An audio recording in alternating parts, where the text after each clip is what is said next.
Fala pessoal, chegamos para mais um vídeo e o vídeo de hoje eu quero compartilhar com você uma mensagem que está lá em Atos capítulo 2, versículo 37 a 47. Se você acompanha esse canal, você viu que esse sermão eu montei ele em uma de nossas aulas. Então chegou o dia para a gente poder assistir, que eu quero compartilhar com você esse sermão. E assim, se você quiser, se você tiver um interesse, você pode aproveitar essa mensagem, você pode usar ela, fica à vontade, viu? É tudo nosso. Então, vamos para a vinheta e logo em seguida vamos para o texto. Diz assim, Atos 2, 37 a 47. Quando ouviram isso, os seus corações ficaram aflitos. Eles perguntaram a Pedro e aos apóstolos: irmãos, que faremos? Pedro respondeu: arrependam-se, e cada um de vocês seja batizado em nome de Jesus Cristo para perdão dos seus pecados e receberão o dom do Espírito Santo. Pois essa promessa é para vocês, para seus filhos e para todos os que estão longe, para todos quantos o Senhor nosso Deus chamar. Com muitas outras palavras, advertia e insistia com eles: salve-se dessa geração corrompida. Os que aceitaram a mensagem foram batizados e naquele dia houve um acréscimo de cerca de 3.000 pessoas. Eles se dedicavam ao ensino dos apóstolos, à comunhão e ao partir do pão e às orações. Todos estavam cheios de temor e muitas maravilhas e sinais eram feitos pelos apóstolos. Todos os que criam mantinham-se unidos e tinham tudo em comum. Vendendo suas propriedades e bens, distribuíam a cada um conforme a sua necessidade. Todos os dias continuavam a reunir-se no pátio do templo, partiam o pão em suas casas e juntos participavam das refeições com alegria e sinceridade de coração.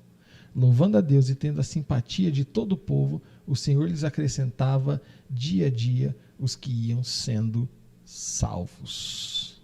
Pois bem, texto bem legal aqui do começo da igreja primitiva, né? Então, que esse texto mostra para mim? E hoje o meu título é As Marcas da Verdadeira Igreja. Então o meu tema, eu quero falar hoje sobre igreja. Não tem como ser muito diferente com base no texto que nós lemos. Então nós vamos ver algumas marcas da verdadeira igreja, né? Mas o que acontece também é que hoje em dia, né, nós vivemos num momento onde nós temos um afã, um desejo pela personalização das coisas, né? Todo mundo quer algo personalizado, quer algo único, quer algo que seja para chamar de seu, né? Quer ser diferenciado. E aí nós temos várias coisas na nossa vida que são assim, e na igreja, no ambiente eclesiástico, não é diferente. A igreja, ela também se adequou e se procurou personalizar de diversas formas, né? Então nós temos aí igrejas que pedem dinheiro e roubam dinheiro na cara dura das pessoas, vendem o céu, igrejas mentirosas. Nós temos igreja, eu não sei se ela ainda existe, mas eu lembro que existia até um tempo atrás, uma igreja só para roqueiros e tal, galera que curtia um metal mesmo, pesado. Hoje em dia você tem igrejas para homossexuais, com pastores homossexuais, casados e coisas assim. Igrejas que não acreditam na Bíblia, que acham que a Bíblia está errada. Tem gente que diz que a Bíblia precisa ser atualizada. Enfim, tem igrejas barulhentas. Nossa, tem igreja que faz barulho, hein? É igual Lata fazia, só faz barulho. Tem igrejas boas, tem igrejas silenciosas, tem igrejas mortas, né? Então você tem vários tipos de igreja. Você tem igrejas pretas, que são chamadas de church. Nada contra, tá? Até acho bem legal a ideia da igreja preta. Mas você tem diversos tipos de igrejas. Você tem igreja em células, igrejas que não são em células, igrejas que são racha, igreja que não sabe para onde vai, igreja que não sabe nem de onde veio. Então, você tem esse tipo de coisa. E então, cada igreja ela procura se personalizar de uma forma. E aí é um problema muito sério, porque nós temos que dividir ou separar bem o que é contextualização do que é pragmatismo. Pragmatismo é, no intuito de igreja, no conceito de igreja, é aquilo que dá certo, é fazer aquilo que dá resultado. Então a gente precisa de basicamente são números. Nós precisamos de pessoas, então nós precisamos nós queremos pessoas, então nós queremos um salão cheio. Nós queremos dinheiro, nós queremos ficar ricos e tal, então nós precisamos pegar bastante arrecadação. Isso independe se o número de pessoas é elevado ou não.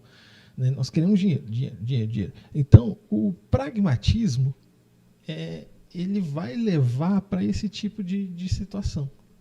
Né? Ou então, nós queremos jovens, então nós fazemos balada gospel, nós fazemos evento de MMA dentro da igreja, campeonato de skate, seja lá o que for, para poder atrair os jovens. Então a gente acaba caminhando para uma ideia do pragmatismo. Né? Lembro que até um tempo atrás teve um grupo aí que tocou Black Eyed Peas no culto e tal, entendeu? É pragmatismo. E até agora aqui, das coisas que eu citei, eu não estou dizendo em nenhuma delas o que é certo e o que é errado, o que eu considero certo, o que eu considero errado. Só estou fazendo um pano de fundo para você poder entender. Agora, é diferente quando nós falamos sobre contextualização. Entendeu? Pragmatismo é essas coisas. É sacrificar outras coisas para atingir o objetivo. A contextualização é a busca por falar, por entender a realidade das pessoas de acordo com o que elas têm. Então, por exemplo, não adianta eu chegar para um povo ribeirinho, lá no coração da Amazônia, no Pará, seja lá o que for, não adianta eu chegar lá falando sobre as dificuldades de uma pessoa que teve a sua conta no Instagram bloqueada. Porque provavelmente aquela não é a realidade deles. Entende? Não, isso é uma questão de contextualização. Não adianta eu pegar uma realidade dos ribeirinhos e falar que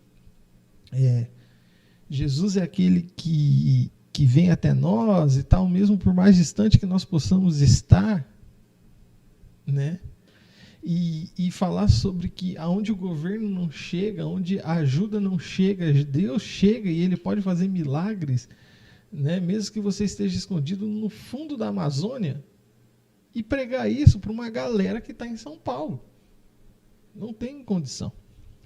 São realidades diferentes, é preciso contextualizar. Não tem como eu pegar e fazer uma igreja preta, né? E tocar worship, que é a música do momento, do mundo gospel, para uma galera do Nordeste, por exemplo. Né? Assim como não adianta eu fazer um corinho daqueles lá e tal e tocar num culto de jovens. Ou seja, eu preciso ter a contextualização.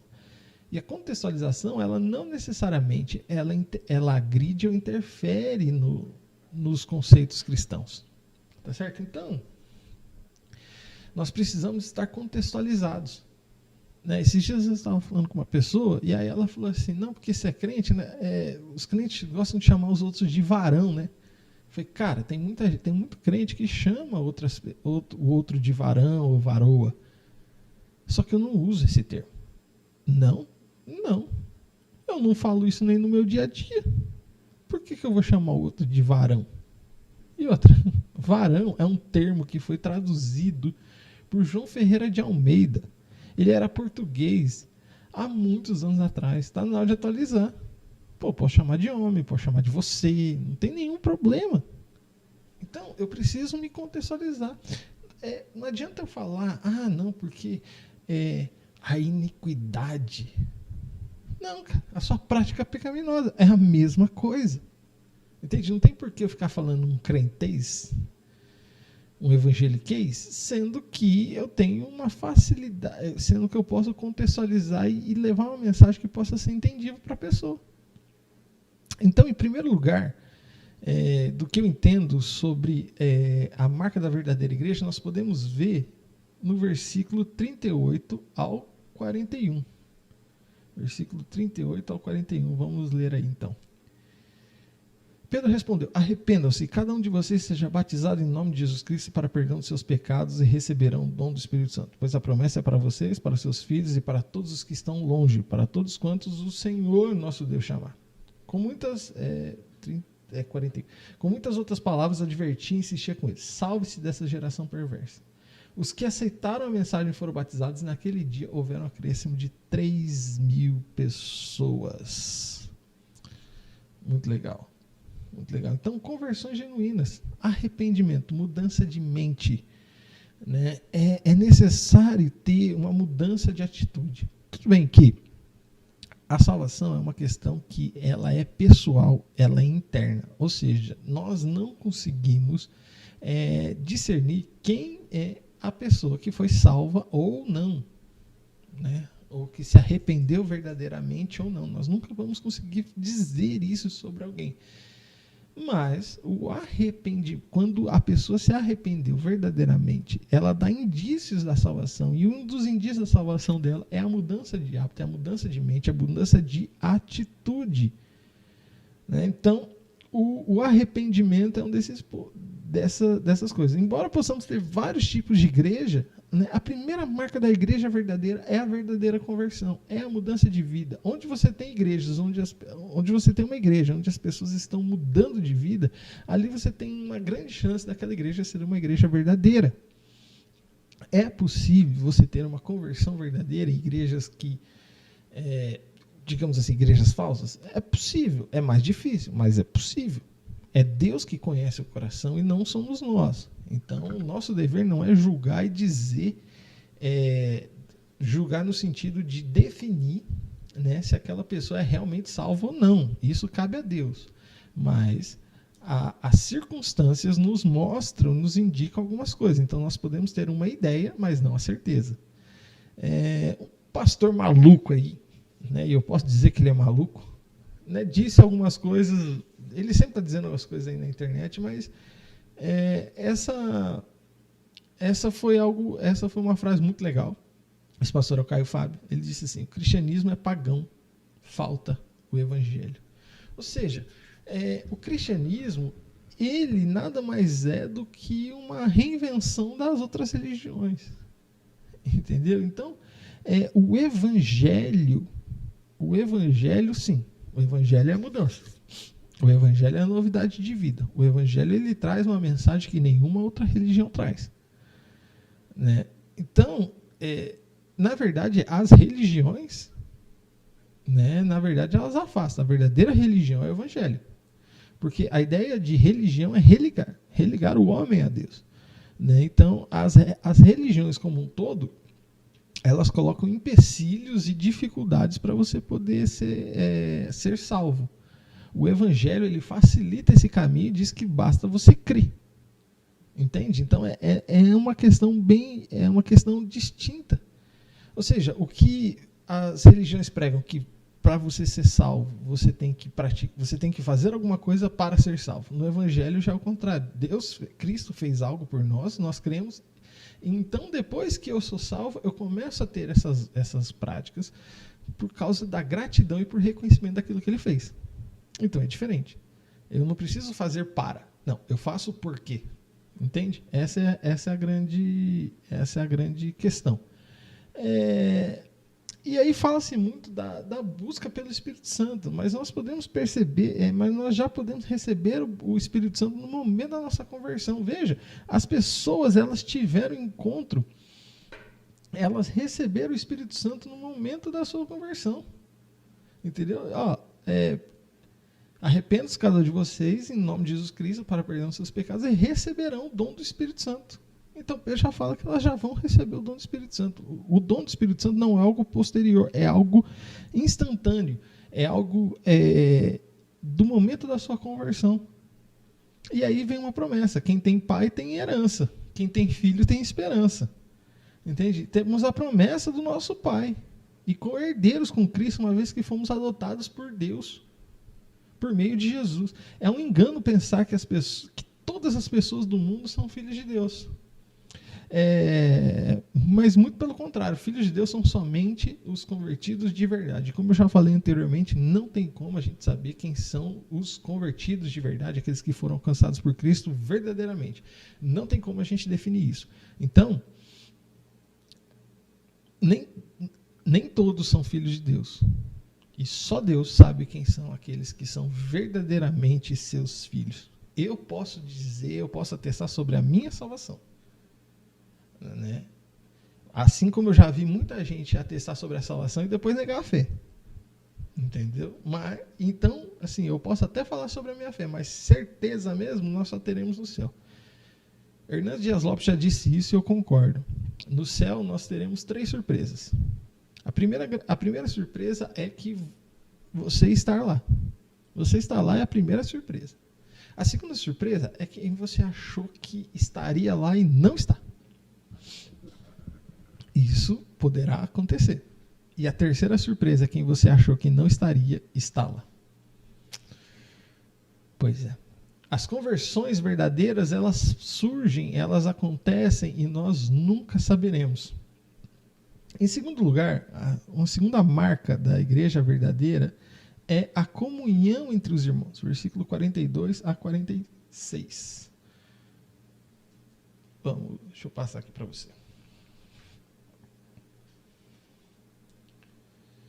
Os que aceitaram a mensagem foram batizados. Naquele dia, estou lendo 41. E eles dedicavam o ensino dos apóstolos, a comunhão do pão e o partir e as orações. Todos estavam cheios de temor, e muitas maravilhas e sinais eram feitos pelos apóstolos. Todos os que criam mantinham-se unidos e tinham tudo em comum, vendendo suas propriedades e bens, distribuíam a cada um conforme a sua necessidade. Todos os dias continuavam a reunir-se no pátio do templo, partiam o pão em suas casas e juntos participavam das refeições com alegria e sinceridade de coração. Então, a primeira marca de uma verdadeira igreja são as conversões genuínas. Em segundo lugar, é a comunhão entre os irmãos. O ensino dos apóstolos, isso mostra a doutrina. Eles permaneciam unidos na doutrina, no ensino. Hoje em dia, cada igreja tem um negócio, cada igreja pensa uma coisa, cada igreja tem um pensamento, e aí você tem uma divisão de pensamento. É difícil você, por exemplo, colocar denominações muito diferentes, pelo menos as mais clássicas, né, juntas e eles concordarem em alguma coisa. É muito difícil. Até mesmo entre eles mesmo, é difícil você concordar em alguma coisa. Mas a igreja, ela permanecia unida num só propósito. Então, uma igreja assim, ela mata as heresias e vive a verdade. Por isso que eu sou adepto, né, à teologia da Reforma Protestante e, né, entendo que nós devemos pregar a sã doutrina, né? E um pensamento da igreja reformada é: uma vez reformado, sempre reformando. O problema é gerado da ignorância da doutrina, entendeu? E tanto da ignorância como da sua autoexaltação. Então as pessoas... tem gente que eu já vi em algumas igrejas que a pessoa anda com o estatuto da igreja debaixo do braço, parecendo os fariseus, só querendo a lei e tal. Não, porque aqui nessa igreja é assim, que naquela igreja é assado, e pensa que isso é doutrina. Não, doutrina é o modo de como você entende, é o modo a fé, é a sua interpretação da escritura ou da denominação. Isso é doutrina. O restante é aquilo que se faz, o que se deixa de fazer dentro da igreja. Isso é uso e costume. Isso aí é outra realidade. Isso aí não tem nada a ver com doutrina. E aí, quando a igreja há um desequilíbrio, ela acaba exagerando, ou ela esquece a doutrina, ou ela tem a doutrina demais. Eu lembro de estar numa igreja onde, meu Deus, se falasse alguma coisa que fosse ali um pouquinho que soasse que estivesse fora da doutrina daquela igreja, pelo amor de Deus, tinha até reunião. Em contrapartida, eu já vi lugares onde os pastores falavam assim, não, relaxa, não precisa nem preparar mensagem, abre a Bíblia que Deus vai encher sua boca e vai falar através de você. São duas situações que um exagera na doutrina e outro esquece e está tudo errado. A doutrina tem que ter o seu lugar, a doutrina tem que ser a base, né, do pensamento da igreja. E aí vem a comunhão e a união. Uma igreja que tem uma marca da verdadeira igreja é uma igreja que observa e que assiste uns aos outros. E os irmãos, eles têm a comunhão entre si. Não é somente aquele negócio que vai no culto, passa 2 horas durante a semana e um abraço, tchau, valeu, e depois fica mandando um meme de bom dia no grupo da igreja. Não, é muito mais do que isso. A igreja tem que estar reunida, afinal de contas somos irmãos em Cristo. Poxa, tudo bem que você tem vários tipos de família, né? Mas teoricamente, na tese, os irmãos eles devem se encontrar, passar tempo juntos, né? Junto com o Pai. Então a igreja ela tem que estar reunida, a igreja ela tem que estar próxima. Eu gosto muito da ideia de célula e discipulado, porque isso aí é uma grande estratégia para que as pessoas possam estar juntas. As reuniões eram diárias, pois acontecia no templo e de casa em casa. Os caras se reuniam no templo, iam para casa uns dos outros, e eles partilhavam, eles tinham tudo em comum, né? Então, claro, hoje a gente entende essa realidade do que estava acontecendo aqui em Atos. Eles já estavam achando que Cristo voltaria logo em sequência, né? E hoje, obviamente, a gente não vai viver no templo todos os dias, e também a gente não vai viver num grande assentamento para compartilhar todo mundo junto. Mas nós podemos aprender com a igreja e estar mais tempo juntos e olhar para as pessoas mais necessitadas, para aqueles que precisam. A igreja pode, e aí eu falo igreja como um todo, os irmãos juntos, né, fazerem festas de celebração juntos, poderem partilhar de momentos assim. Então, são 2 marcas que são necessárias para a igreja. E aí o texto encerra com o versículo 47. Louvando a Deus e tendo a simpatia de todo o povo. Veja, tendo a simpatia de todo o povo. Eles não eram isolados da sociedade, eles não eram excluídos, eles não eram escorraçados, eles tinham a simpatia de todo o povo. E o Senhor lhes acrescentava todos os dias os que iam sendo salvos. A igreja primitiva não precisava fazer esforço para ganhar as pessoas. Nós também não precisamos, basta-nos viver o Evangelho de forma pura e simples, louvando a Deus e tendo a simpatia do povo. É assim que faz. Nós fazemos a vontade de Deus, quanto mais nós pararmos de inventar, pararmos de colocar medo nas pessoas, as coisas serão muito mais fáceis. Anos atrás, qual que era a grande questão? Muita gente falava que futebol, e ainda tem muita gente que fala que futebol é do demônio, que o cristão não devia jogar bola. Se voltar mais um pouquinho, falava que televisão era do capeta. E assim vai. Hoje em dia são as redes sociais. A rede social, o celular é do demônio e tal. Nós não fomos chamados para esse tipo de coisa. Nós fomos chamados para outra coisa. Quando a gente parar de se complicar e de colocar empecilhos e dificuldades e vivemos o evangelho de uma maneira pura, inclusive aproveitar a tecnologia para divulgar o evangelho, é muito melhor. Tem um vídeo aqui no canal que eu falei, olha, seja youtuber. Se você não tem oportunidade para pregar e você tem vontade para pregar, seja youtuber. Faça isso. Ah, não, esse vídeo não saiu. Vai sair ainda. Que tá na lista de produção. Então, seja youtuber. Qual o problema? Sabe? Prega a palavra. Faça isso. Seja simples. Se para muita gente a tecnologia, o celular é um problema, para nós ele tem que ser a solução. Então, as marcas da verdadeira igreja em primeiro lugar, salvação genuína, salvação verdadeira, onde as pessoas têm a sua vida transformada. E, em segundo lugar, a comunhão entre os irmãos. Ah, Lucas, se resume somente a esses 2? Não, claro que tem muito mais. Aqui eu só estou dando um exemplo de 2 com base no texto que eu peguei. Mas tem muito mais características aí, e outra hora a gente pode falar sobre isso. Mas, de acordo com Atos 2, 37 e 47, essa é as marcas da verdadeira igreja. Então, essa é a mensagem de hoje. Deus abençoe, um bom final de semana e até mais.